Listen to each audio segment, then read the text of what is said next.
Some people spend 5 years learning digital art just to draw the same anime face from 3 angles while calling it, finding their style. Meanwhile, some sleep-deprived art goblin uploads a masterpiece every 2 weeks and somehow improves at the speed of a government experiment. So what's happening here? Is talent real? Did they sell their soul to the stylist demons? Are they secretly consuming graphite for nutrients? No. Most beginners just learn art completely backwards. People start digital art by focusing on the cool stuff first. Cinematic lighting, custom brushes, hyper-detailed eyelashes, rendering pores individually like they're documenting skin for a biology textbook. Meanwhile, they still can't draw a head that looks consistent from 2 different angles. It's like trying to install neon lights on a car with no engine. Looks flashy for 5 seconds, then immediately explodes. So if you actually want to improve at digital art instead of becoming another "I quit art for the 14th time" statistic, here are the 4 things that matter more than almost everything else. Step 1. Simple shapes. This is the advice every professional gives and every beginner ignores because it sounds about as exciting as eating drywall. But literally everything in art comes from simple forms. Your brain is terrible at handling complexity all at once, so artists simplify objects into basic shapes first. Heads are spheres, ribcages are boxes, arms are cylinders. Hands are nightmares created by ancient gods, but technically still shapes. The reason professional sketches look messy but somehow correct is because they understand construction. They're not drawing eyes first. They're building the object underneath like architects. Beginners draw symbols. Professionals draw forms. And here's the terrifying part. Once you understand forms, perspective suddenly starts making sense. You stop drawing flat objects and start rotating them mentally in 3D space like some kind of caffeinated wizard. That's why artists spend hours drawing cubes and cylinders instead of immediately painting glowing cyberpunk samurai women with 48 layers of bloom lighting. Because fundamentals are boring, but they're also overpowered. If your shapes are weak, your rendering won't save you. Putting detailed shading on bad construction is like putting expensive frosting on a burnt cake. Congratulations. It's now a detailed burnt cake. Step 2. Anatomy. This is where many artists enter psychological warfare. Because anatomy at first feels impossible. Suddenly people are talking about clavicles, pelvis landmarks, muscle insertions, and the sternocleidomastoid, which sounds less like a muscle and more like a medieval disease. But anatomy isn't about memorizing every muscle like you're preparing for surgery. It's about understanding movement. The body has structure, balance, rhythm, and weight. Once you understand that, characters stop looking stiff and start looking alive. Most beginners draw what they think a body looks like instead of what's actually there.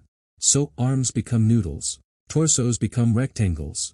Poses look like mannequins filing taxes. That's why gesture drawing exists.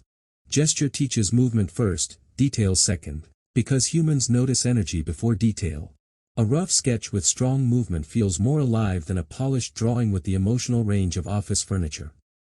And then there's hands. Hands are universally feared by artists across all cultures, nations, and probably timelines. Entire civilizations have hidden hands in pockets just to avoid drawing fingers. But the secret to hands is the same as everything else: simplify them into forms first. Don't draw fingers individually immediately. Think of the hand like a block with smaller cylinders attached to it. Suddenly the eldritch horror becomes slightly less eldritch. Also, use references. Professional artists use references constantly. References are not cheating. Nobody looks at a chef using ingredients and says, "Wow, fake cooking." Your brain cannot memorize everything perfectly. Use references and stop suffering voluntarily. And finally, step 3, value. Possibly the strongest skill in art. And somehow one of the most ignored. Value is the relationship between light and dark. That's it. Sounds simple. Yet this single concept carries entire paintings on its back like an exhausted father carrying groceries.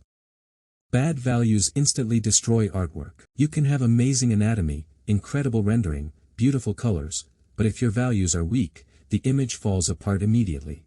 Meanwhile, paintings with excellent values can still look amazing even in grayscale. This is why professional artwork still reads clearly when blurred. Your eye can instantly understand the image because the value structure is strong. Beginners often use random shading because they think rendering means, add darker lines until something happens. But lighting has logic. Forms turn away from light. Shadows group together. Contrast directs attention. Value is basically visual storytelling. If everything has the same brightness, the viewer has no idea where to look. But when you control contrast intentionally, suddenly the artwork feels cinematic, dramatic, clear. And honestly, most beginner art problems can be solved by checking values first.